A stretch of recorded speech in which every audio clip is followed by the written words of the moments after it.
आज ही Doubtnut app download करें। Doubtnut पर होगा अब आपके सभी मैथ्स, केमिस्ट्री, फिजिक्स और बायोलॉजी डाउट्स का सफाया।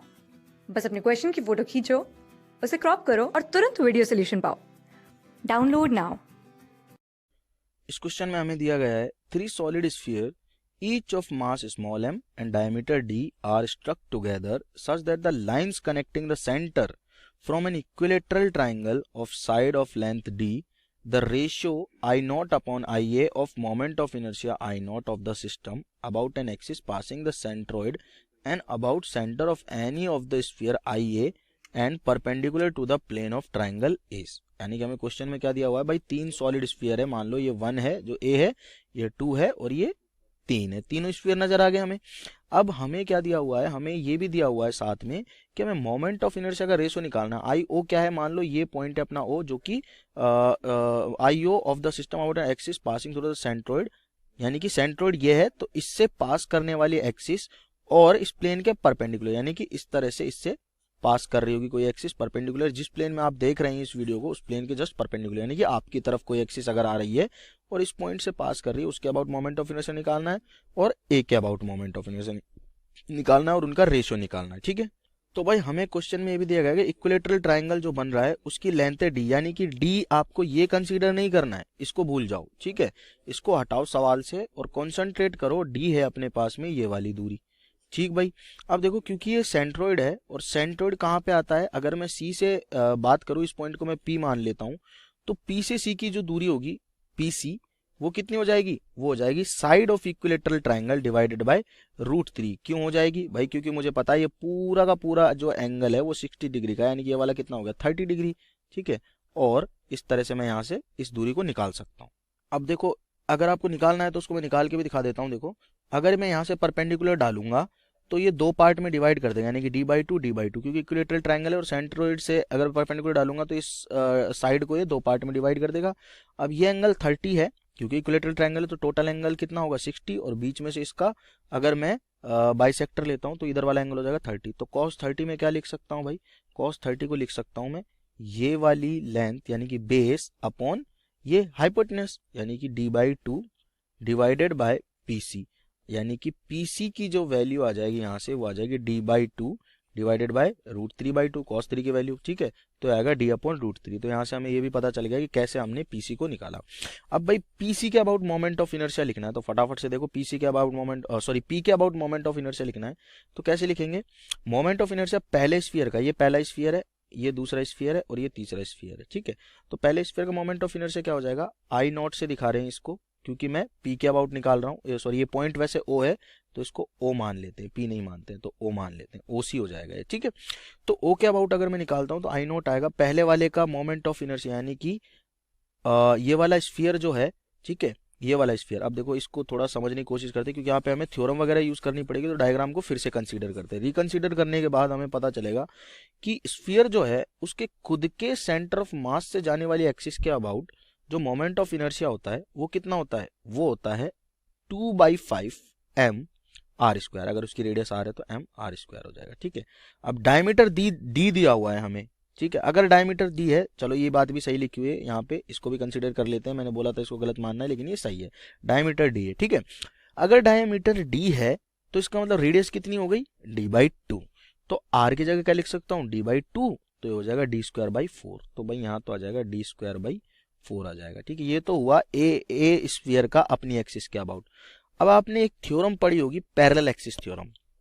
भाई वो थ्योरम क्या कहती है कि किसी भी स्फीयर का, या फिर ऐसे मानो कि अगर मेरे पास में कोई स्फीयर है, उसका मुझे इस एक्सिस के अबाउट, सेंटर से जाने वाले एक्सिस के अबाउट मोमेंट ऑफ इनर्शिया पता है और इस एक्सिस के अबाउट निकालना है। ठीक है, इसके अबाउट मान लो आई नॉट है और इसके अबाउट निकालना है, इसके अबाउट आई आ रहा है, तो वो आई पता है क्या होगा, वो होगा जिस एक्सिस के अबाउट पता है, यानी कि सेंटर ऑफ मास से जाने वाली एक्सिस के about moment of inertia plus mass of sphere into दोनों पैरेलल एक्सिस के बीच की परपेंडिकुलर दूरी, यानी कि सीधी दूरी, जो कि होगी रेडियस के बराबर। तो इस तरह से लिखते हैं। ये थ्योरम है, आपको पता भी होगी, कोई बहुत बड़ी बात नहीं है इसमें, थ्योरम है, थ्योरम याद रहती है हमें। तो भाई मोमेंट ऑफ इनर्शिया कितना हो जाएगा, ए वाले स्फीयर का mass of sphere into d²। D क्या होता है, r²।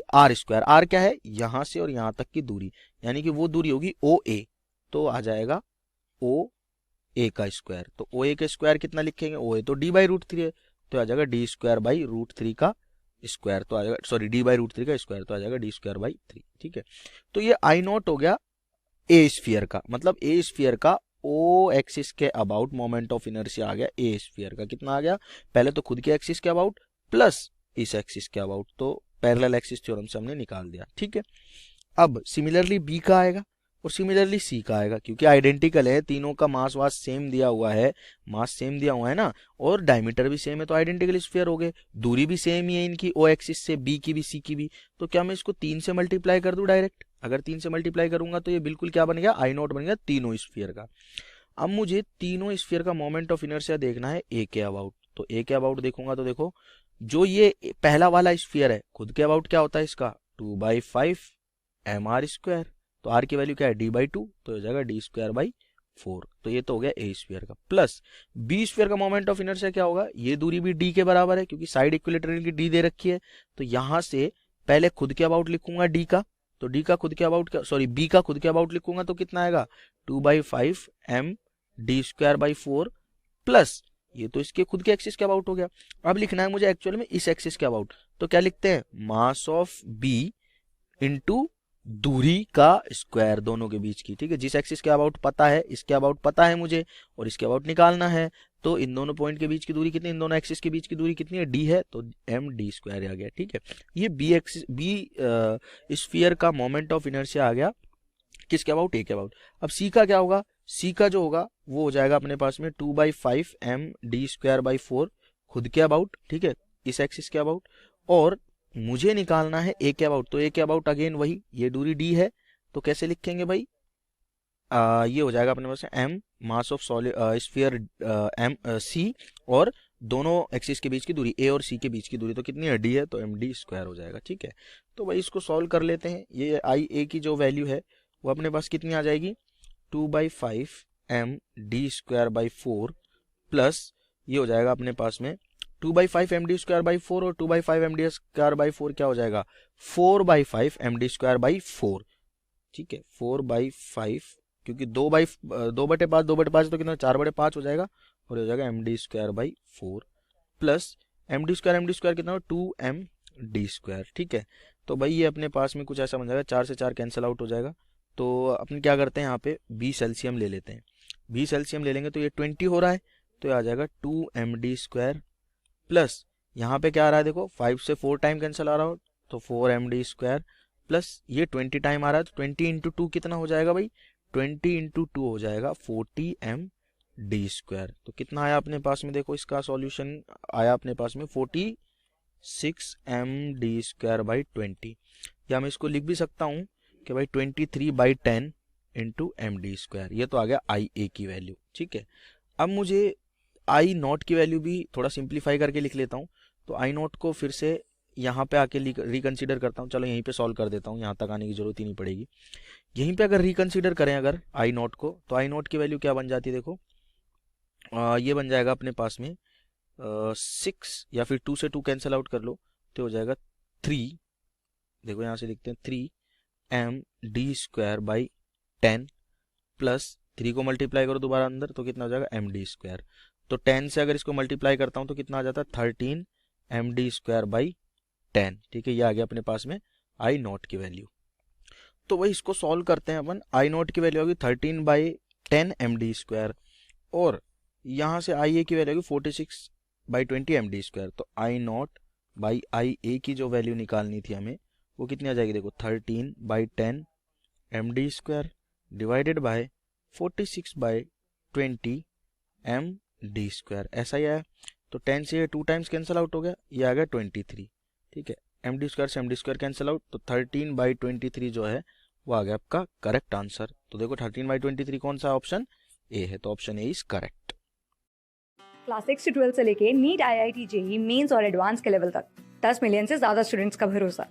आज ही डाउनलोड करें डाउटनेट ऐप या व्हाट्सएप कीजिए अपने डाउट्स 8400 400 400 पर।